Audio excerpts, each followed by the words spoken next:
King Charles III was met by loud and passionate Aboriginal protester, Wayne Wharton, outside the iconic Sydney Opera House on Tuesday, October 22, as His Majesty and Queen Camilla arrived to greet fans.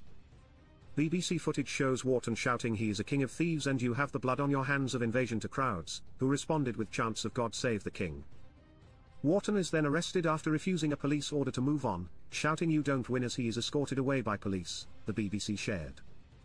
This followed Indigenous Australian Senator Lydia Thorpe, an independent, aggressively shouting down the monarch within Australia's Parliament chamber on Monday, October 21. His Majesty had just finished addressing his Aussie Parliament for the first time as monarch when, from the back of the room, Thorpe shouted, "You are not my king. Give us our land back, give us what you stole." The king, who is Australia's head of state and monarch, had just finished saying, "Throughout my life, Australia's First Nations people have done me the great honour of sharing so generously their stories and cultures.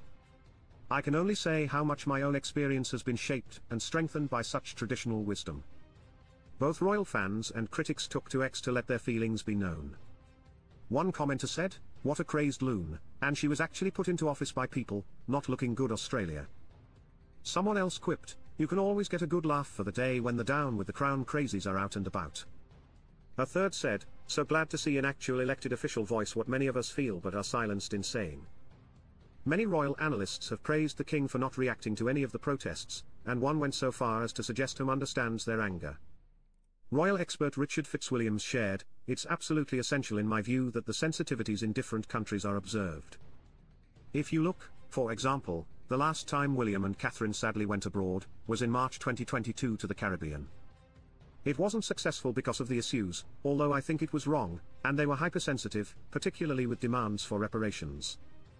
He added, "You look at the Commonwealth, the 56 countries now, I think that's an enormously important institution, and we benefit in all sorts of ways as to the other countries or members of it."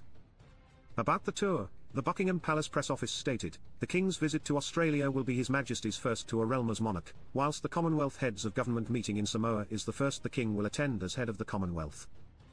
The King, who has this year been receiving treatment for cancer, decided to suspend his procedures temporarily for the trip.